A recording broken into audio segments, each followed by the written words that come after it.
Bonjour, je suis Alan Rich et ceci est une nouvelle série de vidéos concernant la prière. Ce n'est pas une étude biblique sur la prière, de comment il faut prier, pourquoi, l'efficacité de la prière, etc.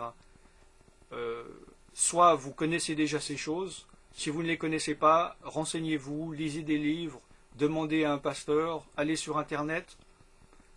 Cette série de vidéos est plutôt une série pratique où nous allons voir des sujets particuliers et vous allez répéter après moi des prières. Une prière, ce n'est pas seulement des mots. Il ne s'agit pas de prière magique ou de mantra. Il ne s'agit pas simplement de répéter des mots sans les comprendre, car ils n'auraient aucune efficacité. Il se peut que vous ayez déjà lu des livres de prière et que vous l'ayez toutes confessées et lues, et vous vous dites, il n'y a eu aucun changement dans ma vie. Parce que pour qu'une prière soit efficace, il faut la comprendre et il faut prendre les décisions et prendre les positions par rapport à cette prière que l'on fait. Il faut prendre l'autorité. Il y a des gens, ils me demandent, mais qu'est-ce que ça veut dire prendre autorité? Par exemple, s'il y a vous êtes dans un endroit, il y a beaucoup d'enfants, ils font du bruit, vous en avez marre, vous leur disiez, taisez-vous, et ils continuent à parler, vous redites, taisez-vous, et ils continuent, vous parlez plus fort, taisez-vous, et ils continuent, puis à un moment donné, vous en avez vraiment marre, et vous dites, taisez-vous, et ils arrêtent de parler. Quelle était la différence?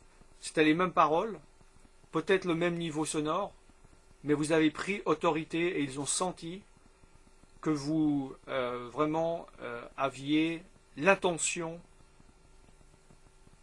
de prendre autorité, qu'il y aurait des conséquences s'ils n'arrêtaient pas de parler et ils sentent ça. Et au niveau spirituel, c'est pareil. Si vous avez un problème avec l'oppression ou des attaques de l'ennemi, vous pouvez faire toutes les prières que vous faites, que vous voulez, envers des esprits, mais si vous ne prenez pas position et vous ne prenez pas l'autorité, ce sont des mots qui partent dans l'air et vous perdez votre temps.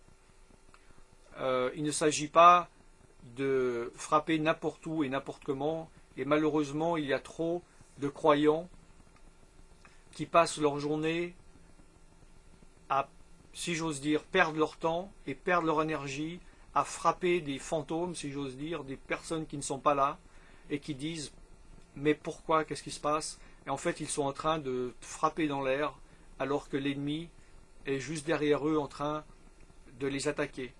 Donc il faut vraiment le faire avec compréhension et autorité.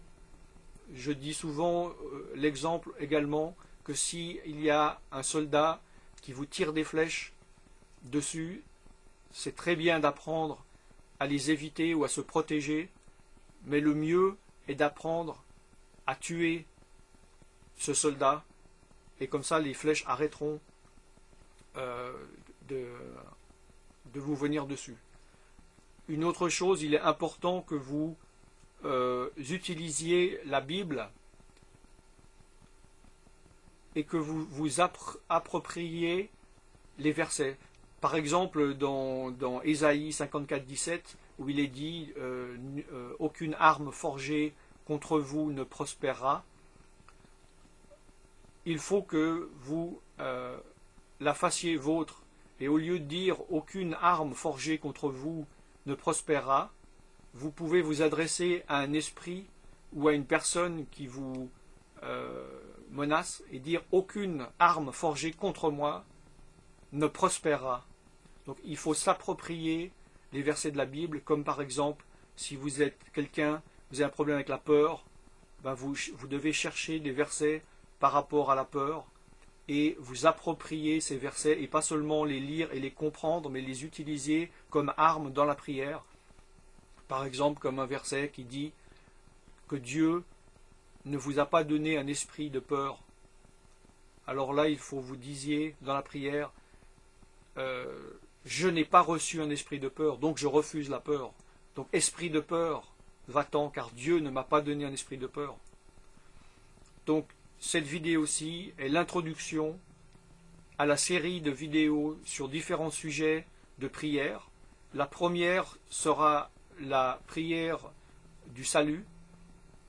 Si vous êtes déjà sauvé, vous êtes chrétien, faites-la quand même, comme base, ça ne peut pas vous faire de mal. Si vous êtes non-croyant, il faut absolument que vous la fassiez avant de faire les autres. Si vous ne savez pas du tout de quoi il s'agit, être sauvé de quoi, renseignez-vous. Vous pouvez aussi venir sur mon site centre-partage.com à la page Sauvé de quoi, qui explique pourquoi vous avez besoin d'être sauvé. Et quand vous sentez le besoin de le faire, faites d'abord cette prière, car sinon les autres seront inefficaces. Vous pouvez aussi me contacter au travers de mon site, où il y a toutes les infos, donc sur centre-partage.com. J'ai des téléphones 24 heures sur 24 aux États-Unis, en Australie, au Royaume-Uni, en France. Vous pouvez me contacter, vous pouvez me skyper sur MSN, et on peut avoir un entretien personnel si vous le voulez. Ces prières sont à titre indicatif et il faut vous les approprier et les utiliser avec vos propres mots. Et par rapport à des choses bien spécifiques, à votre problème ou à vos attaques. Voilà, j'espère avoir des nouvelles de vous bientôt.